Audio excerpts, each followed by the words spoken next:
Ümumiyyətlə, nədir öyrənmə tərzi? Hər bir insanın öz öyrənmə xüsusiyyətləri var, bəli. Öyrənmə tərzləri var. 4 dənə öyrənmə tərzi var burada. Birinci, vizualdır. Yəni, vizual görərək öyrənmədir. Vizual görərək. İkinci, audialdır. Yəni, eşidərək öyrənmə. 3, kinestetik öyrənmə tərzidir. 4 isə oxuyub, yazaraq öyrənmə tərzidir. Yəni, biz bu öyrənmə tərzlərimizi niyə bilməliyik? Çünki öyrənərkən, bəli, hansı yolla daha yaxşı yadımızda saxlaya bilirik, başa düşürük. Ona görə müəyyənləşdiririk ki, bizim hansı xüsusiyyətimiz daha üstündür. 4'ü də ola bilər bizdə. Yəni, biz həm vizual, həm audial, həm kinestetik, həm oxuyub, yazaraq öyrənə bilərik. Təbii ki, bir neçəsi daha üstünlük təşkil edəcək. Bəli. Birinci gəlir vizual öyrənmə. Baxın, vizual, görürsünüz, burada nə şəkli var? Göz şəkli var.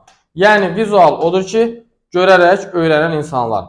Onlar nə isə görəndə daha yaxşı yadlarında qalır.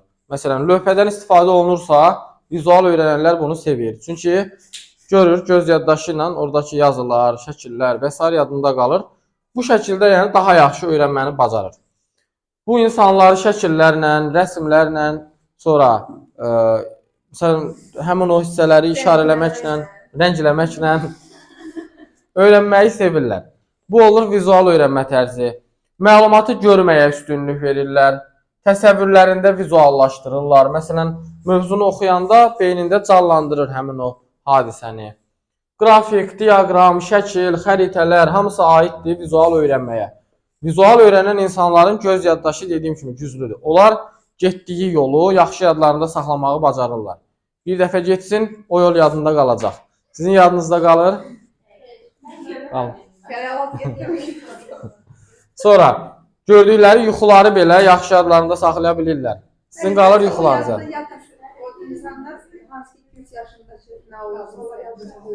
Hə.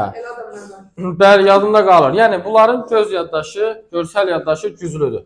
İkinci öyrənmə tərzi. Baxın, bu nədir? Qulaqdır, bəli.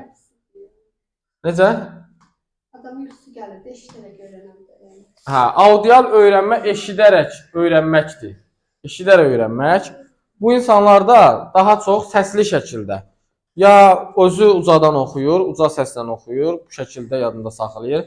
Və ya başqaları ilə müzakirələr nəticəsində, müəllimin mühazirəsi nəticəsində dinləməyi sevir.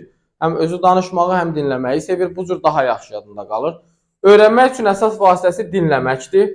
İnformasiyanı digərlərindən dinləməyə üstünlük verir və eşitdiklərini effektiv şəkildə xatırlayır. Nə deyirsənsə yadında qalır. Bunlar hamısı audial öyrənmə tərzidir. Bəli, eşidərək öyrənənlər. Sonra var burada kinestetik öyrənmə tərzi. Bu da nədir? Bəli, toxunaraq öyrənmədir. Bir işi toxunma vasitəsilə həyata keçirmək. Praktiki öyrənmə deyirik biz buna. Həm də baxın, praktiki. Bu insanlar bir şeyi öyrənərkən, məsələn, müəllim onu izah edir ona, tam dərk eləyə bilmir, qavraya bilmir. Amma özü praktiki şəkildə gedib, həmin o müəllimin danışdığını icra eləsə, o daha yaxşı yadında qalacaq. Məsələn, kompüteri işə salmaq. Müəllim izah edir, uşaq başa düşmür. Amma gedir özü onu toxunur, işə salır. O zaman bir dəfəlik yadında qalır, dərk eləyir. Bu praktiki öyrənmədir. Toxunaraq öyrənir, mühazirələri xoşlamır. Kinestetik öyrənənlər. Niyə xoşlamır?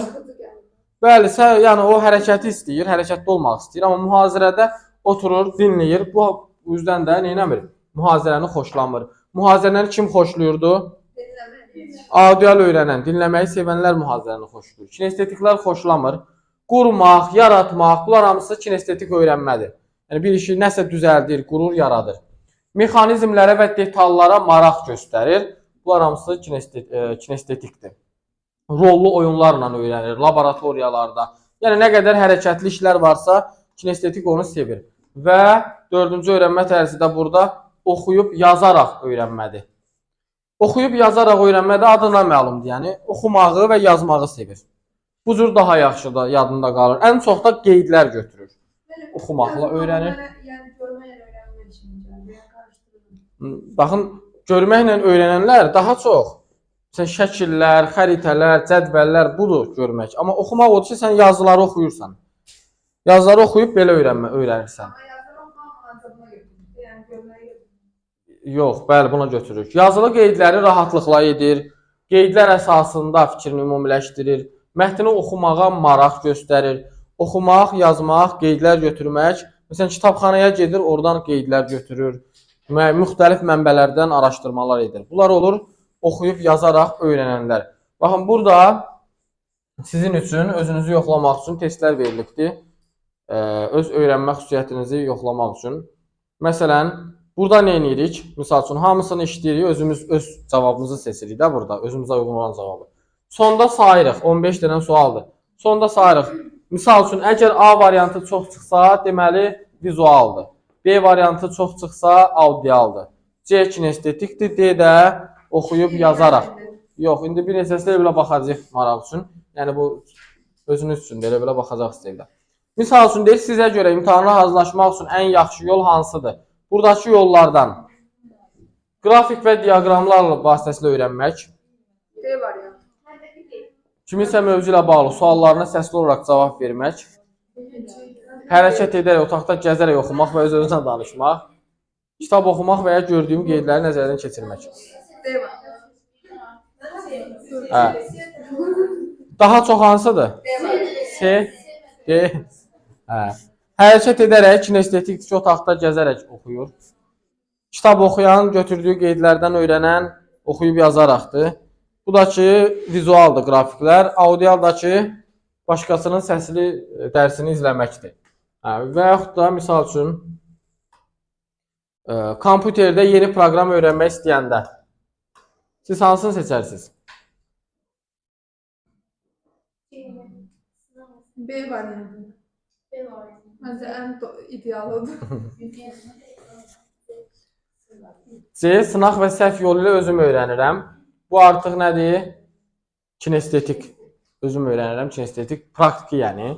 Problemi ilə proqramı bilən şəxsdən şifahi təlimat alır, amma bu artıq işidərək öyrənməkdir bu. Audial, şifahidir. Yəni deyir, şifahi təlimat alıram. Audial, vizual budur. Diaqram, şəkil, izahat istifadə edirəm, bəli.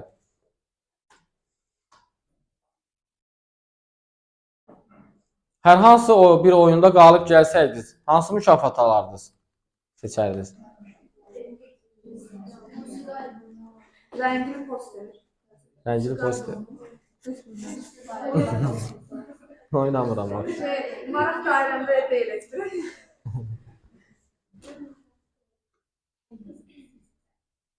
Verilənlərdən hansı daha yaxşı yadınızda qalır?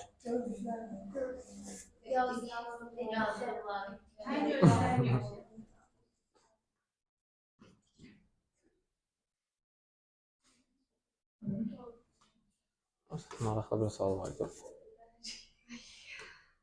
Dostunuzla verilənlərdən hansına getməyi seçərdiniz? Kitab oxumağa? Dəqiq. Hə, klub yazılır bura, kitab klubuna. Əyləncə parkı.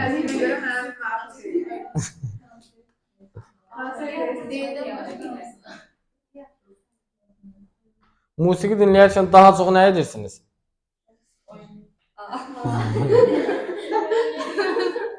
D variantı. C. Ayağımı ismarlayım. Xəyal olaraq musiqini görüntülədir.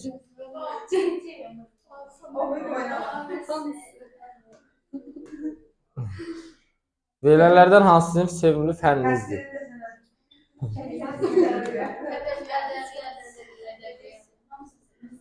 Musiqi, ədəbiyyat, təsvirlər.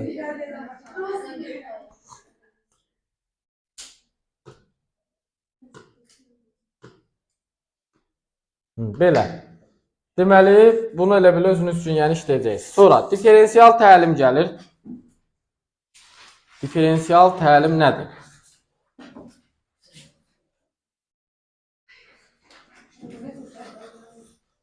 Qısadır. Diferensial təlim şagirdlərə necə yanaşmadır? Fərdi yanaşmadır. Fərdi, bəli. onların hər birinin özünə uyğun yanaşma, yəni. Fərdi və fərqli yanaşma deyə bilərik, bəli. Yəni necə fərqli? Bir-birinə fərq qoymaq yox. Sadəcə hər kəsin özünə uyğun yanaşma mənasında. Biz diferensial təlimi təbii ki, heterogen siniflərdə, qarışıq siniflərdə daha çox tətbiq edirik. Çünki şagirdlərin burada intellekti, düşünmə tərzi, bacarığı, biliyi fərqli olur. Hamı yəni güclü olmur, hamı zəif olmur.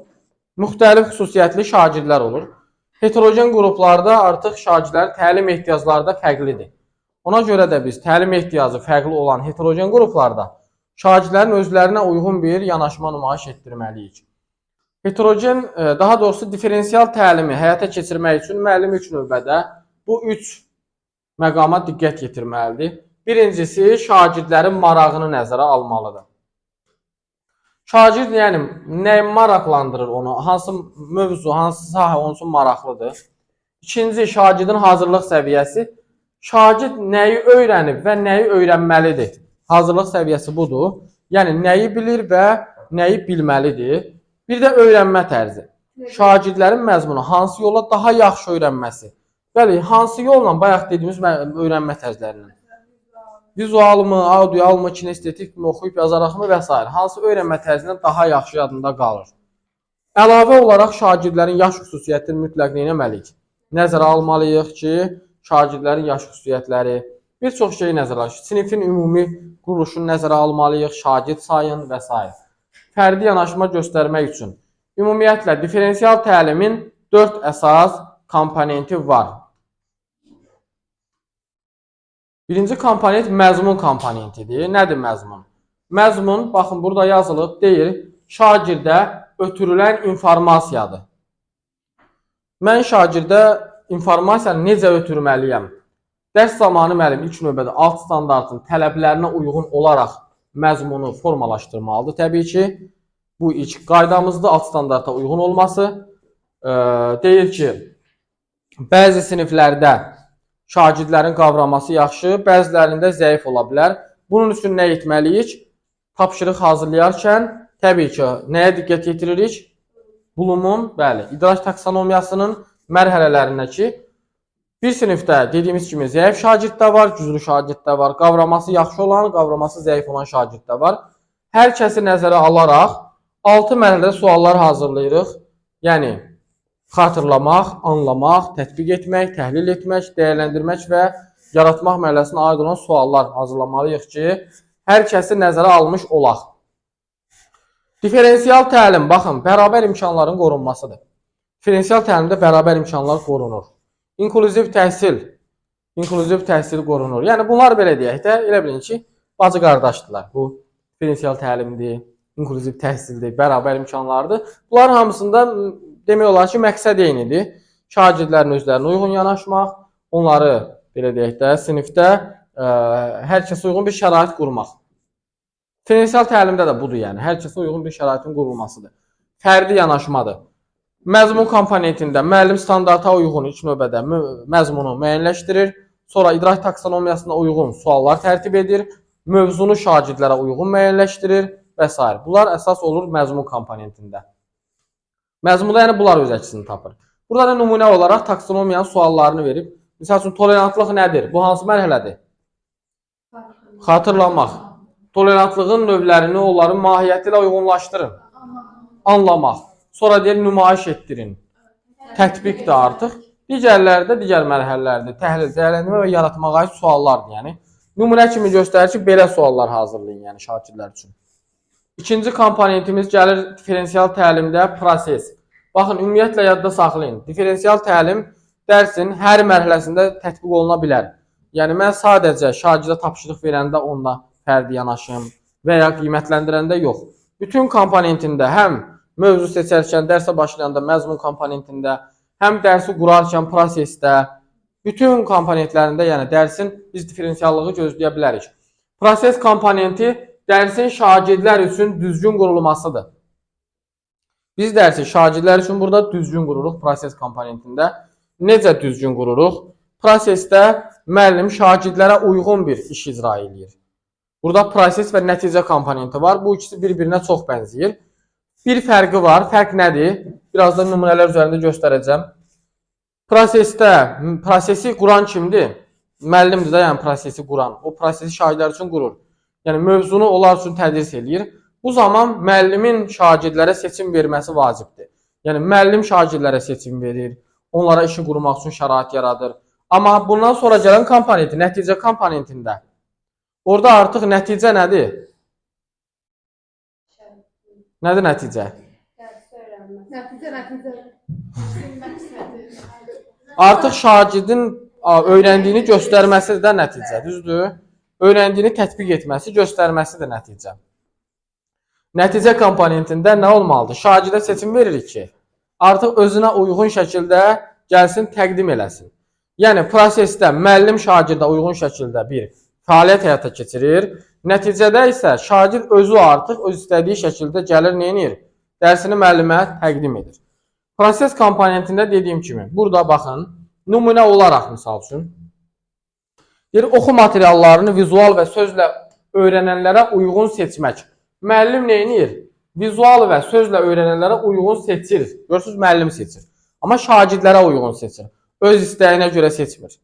Öz istəyinə görə seçsə, ənənəvi təlim olacaq artıq. Diferensiallıq pozulacaq orada. Şagirdlərə uyğun seçdi, diferensiallığı qorudu. Sonra eşidərək öyrənənlərə mövzunun səsli versiyasını dinləmə imkanı yaratmaq. Burada da müəllim audial öyrənənləri nəzərə aldı, səsli dinləmək imkanı yaratdı. Yenə də imkanı yaradan kimdir? Müəllim imkan yaratdı. Bu prosesdir. Sonra kinestetik öyrənənlərə tapşırığı bitirmək üçün müxtəlif fəaliyyətlər imkanı vermək.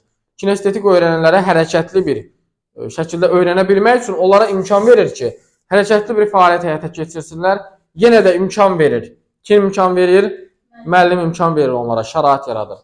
Fikir mübadiləsi üçün şagirdlər tərəfi fikir mübadiləsi üsulunun şagirdlər tərəfindən seçilməsini təmin etmək. Yenə də müəllim təmin edir ki, şagirdlər özləri seçsinlər. Bu olur proses komponenti bu cür. Yəni hər bir addımda müəllim şagirdləri nəzərə alaraq onlara uyğun işi icra eləyir. Nəticə artıq şagirdlərin əldə etdiyi bilik və bacarıqdır. Baxın, burada şagird istədiyi şəkildə göstərər, nəticəni təqdim edə bilər, öyrəndiyini təqdim edə bilər. Məsələn, ənənəvi təhsildə bizim dərsi öyrəndiyimizi göstərmək üçün bir şansımız var idi.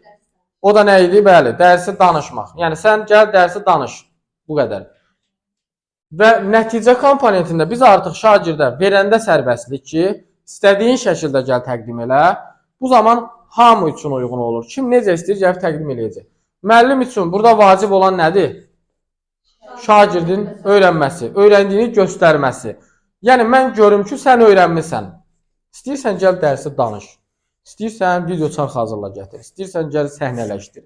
İstəyirsən get nə bilim dostunla bir yerdə bir dialoq hazırla. Nə edirsən elə? Yəni mənə dəxli yoxdur. Nə edirsən elə gətir mənə göstər ki, öyrənmisən. Bu vacibdir, düzdür? Öyrəndiyini göstərməsi. Mən desəm ki, hamı gəlsin, dərs danışsın. Yəni biri misal üçün danışmağı sevir, danışacaq, amma 5-i sevməyəcək. Və yaxud da sevsə belə bir 5 dərsdən sonra artıq maraqsız olacaq onun üçün. Eyni üsul artıq şagird üçün maraqsız olacaq. Hər dəfə gəlsin, dərs danışsın. Həvəsdən düşəcək, o danışmaq istəyən də həvəsdən düşəcək. Və nəticədə burada diferensiallıq pozulacaq. Eyni zamanda nəzərə alsaq ki, sinif inklüzivdir. Burada müxtəlif şagirdlər var. Burada əlilliyi də olan şagird ola bilər. Nitq problemi olan uşaq ola bilər. Danışma əngəli ola bilər. Yaxşı, o necə gəlib danışacaq?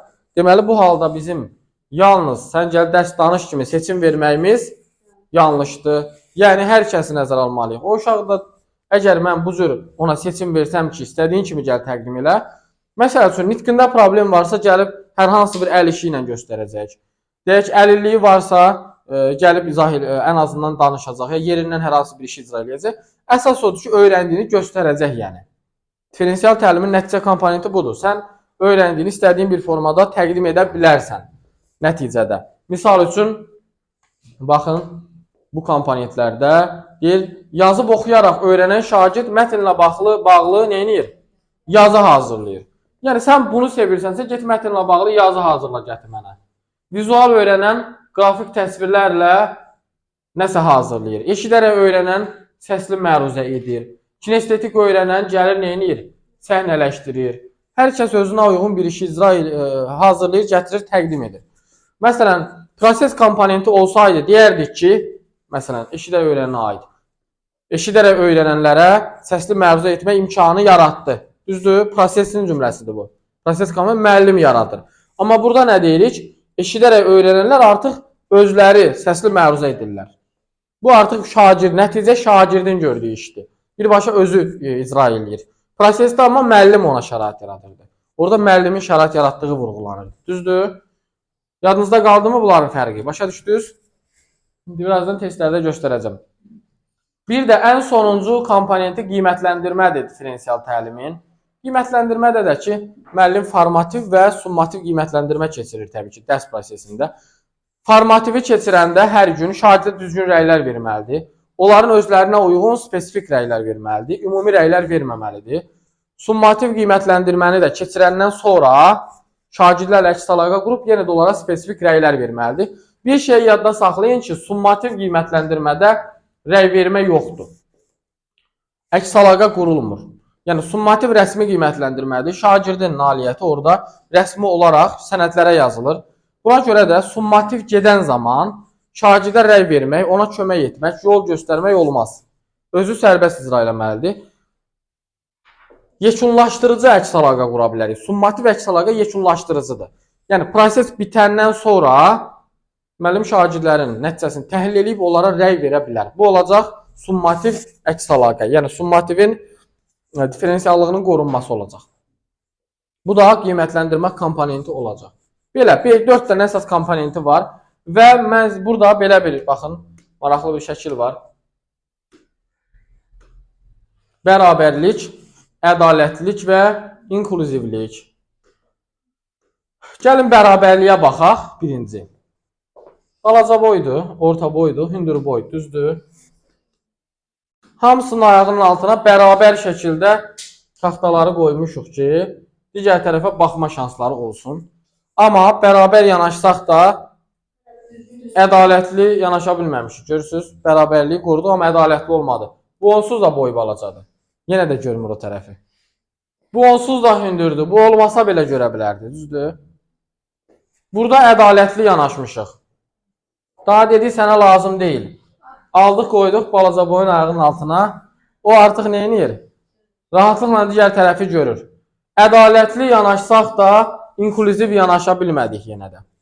Psixoloji mühit burada tam qorunmadı. Niyə tam qorunmadı?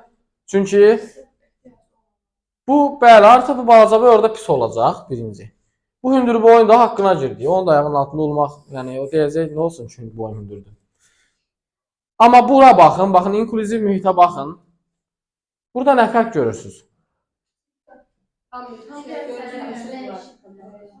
Hə, burada artıq hər kəs üçün uyğun bir şərait qurulub əvvəlcədən. Yəni, biz onu əvvəlcədən nəzərə almışıq ki, bura əlilliyi olan da gələ bilər, görmə qabiliyyəti zəif olan da gələ bilər, boyu balaca da gələ bilər, hündür də gələ bilər. Bu halda biz nə edək? Bu taxtalardan yox, setkadan düzəldək ki, bu da gəlsin, nə edə bilsin? Ora rahat şəkildə baxa bilsin. Yəni, artıq nə bu hündür boyun haqqına girməyəcəyik biz orada, nə də bunun psixoloji cəhətdən pis olmasına. Bu onsuz da baxa bilir. Bunun üçün heç bir problem yoxdur. O da o birilərə lağ eləyəcək. Bunun ayağının altında olmayanda deyəcək ki, misal üçün, sənin boyun bazadır, baxa bilmirsən. Buna da əlini alanda deyəcək ki, sənin əlindən aldılar deyəcək. Hə, bu artıq inklüziv mühitdir ki, əvvəlcədən nəzərə alınır ki, yəni bura hər cür insan gələ bilər ki, onlar hamısı rahatlıqla gəlib baxa bilsin. Şəşdünüz, inklüziv mühit budur artıq ki, mənəvi, psixoloji mühit tam şəkildə burada qorundu. Belə. Sonra, diferensial təlimin üstünlükləri var. Burada cədvəldə ənənəvi yanaşma ilə diferensial yanaşmanın fərqi verilib. Oxuyarsınız bunu, yəni, müqayisəli şəkildə.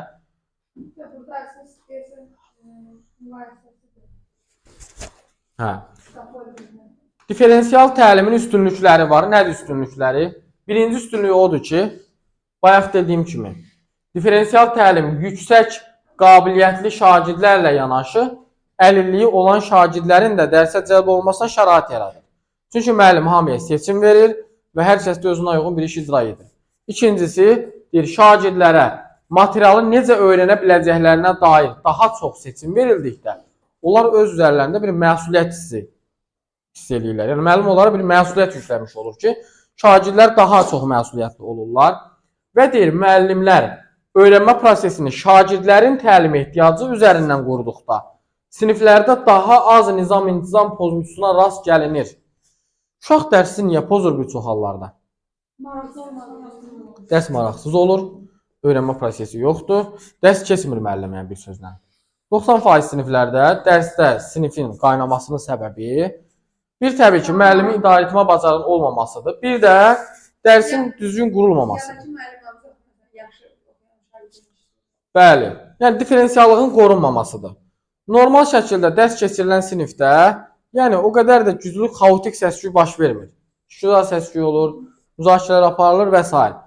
Harada ki, dərs keçilmir, orada səs-küy olur. Mən məktəbdə işləmişəm, bilirəm. Yəni, hansı sinifdə ki, dərs keçmir müəllim, baş qatır gəlir orada, yola verir, o sinifdə səs-küy olur həmişə. O sinifdə şagirdlər dərsi pozur. Hansı sinifdə ki, müəllim dərs keçir həqiqətən, yəni mümkün deyil ki, orada şagirdlər 90% yəni öyrənməsin, oxumasın. Tarix. Tarix ixtisasımı. Belə. Sonra diferensial təlimlə scaffoldingin oxşar fərqli tərəfləri var. Yəni nədir ümumiyyətlə scaffolding? Bilirsiniz? Scaffolding müvəqqəti dəstəkdir. Şagirdə müvəqqəti dəstək göstərmək. Lev Vygotsky'nin sosial inkişaf nəzəriyyəsinə aiddir bu termin. Scaffolding termini. Müvəqqəti dəstək nədir sizcə müvəqqəti dəstək? Yəni ki, hansısa bir səviyyə çatmağa qədər uşağa kömək edir. Bəli, yəni mən şagirdə onun yerinə işi icra etmirəm. Fasilitatorluq edirəm, bəli, yol göstərirəm, istiqamət verirəm. Amma davamlı şəkildə də bunu etmirəm. Yəni müəyyən bir yerə qədər müvəqqəti dəstək. Məsələn, şagird tapşırığı həll edə bilmir. Qarşısına bir tapşırıq çıxıb, orada məcazi mənalı sözləri seçməlidir, seçə bilmir.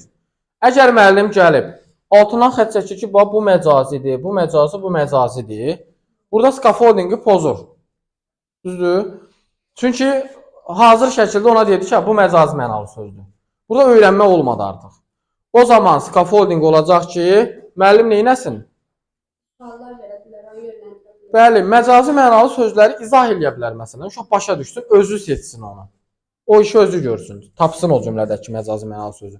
Və ya bir neçə nümunə verə bilər ona, eyni məcazi mənalı sözlərlə bağlı. Nümunələr verə bilər, yönləndirici suallar verə bilər. Əsas məqsəd nədir? Şagirdin özünün onu tapması, öyrənməsi yəni. Mən ona hazır şəkildə verəndə ki, bu məcazi mənalı sözdür, o artıq öyrənmədi orada. Əzbərləyə bilər maksimum həmin məcazi mənalı sözü ki, nə vaxtsa bu yenə qarşıma çıxsa götürüm. Amma başqa nümunə çıxsa qarşısına həll edə bilməyəcək. Və ya riyaziyyat dərsində, müəllim riyaziyyat dərsində şagirdlərə tapşırıq verir, şagird həll edə bilmir, yolunu, üsulunu bilmir. Müəllim əgər özü başlayıb onu həll eləsə, sonunda desə ki, cavab elədi 95 məsələn, bu artıq scaffolding olmadı. Öyrənmədi şagird orada. Mən ona hazır şəkildə, yəni komfort zonada saxladım şagirdi, hər şey ona hazır şəkildə verdim. Bəli, amma müəllim orada şagirdə nümunə tapşırıqları işlədə bilər, düsturları yadına sala bilər, nə bilim, başqa bir nəsə özünə uyğun iş icra edə bilər ki, uşaq onu öyrənsin, özü həll eləsin həmin tapşırığı. Scaffolding budur, müvəqqəti dəstək. Həyatda da belədir yəni, ailədə də belədir. Valideyn əgər uşağın yerinə hər işi görürsə, onu komfort zonada saxlayırsa, o uşaqda inkişaf eləmir, nəsə öyrənmir. Amma ona müəyyən bir dəstək verir ki, özü öyrənsin, özü eləsin, bu zaman inkişaf edir. Scaffoldinglə indi diferensial təlimin nədir? Oxşar cəhəti. İkisinin də məqsədi şagirdi təlim nəticəsinə çatdırmaqdır. Şagird təlim nəticəsinə çatsın. Bu ikisinin də məqsədidir. Təlim nəticəsinə çatdırmaq. Oxşar tərəfidir. Fərqli tərəfi nədir? Baxın, scaffolding hər yerdə ola bilər. Müvəqqəti dəstəkdir. Daha təcrübəli birinin dəstəyi var burada. Bu təcrübəli şəxs istənilən biri ola bilər. Müəllim də ola bilər məktəbdə, ailədə valideynlər də ola bilər, bacısı da ola bilər, qardaşı da ola bilər, dostu da ola bilər, qohumu da ola bilər, hətta tanımadığı bir şəxs belə ola bilər. Məsələn, yolla gedir, svetofordan keçə bilmir, tanımadığı bir insan gəlir ona, başa salır ki, sən bu cür keçməlisən. Yol göstərir ona, scaffolding edir. Və scaffoldingdə yaş önəmli deyil, yəni yaş faktoru burada önəmli deyil. Yəni sənin yaşın çoxdur deyəsən mənə kömək edə bilərsən, yox. Özündən balaca da gəlib ona kömək edə bilər. Burada təcrübə önəmlidir, təcrübə.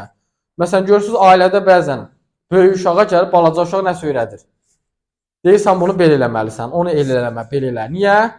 Çünki o bilir onu, artıq təcrübədən keçiribdir. Buna görə də scaffolding edən şəxs təcrübəli şəxsdir. Ondan daha təcrübəli şəxs.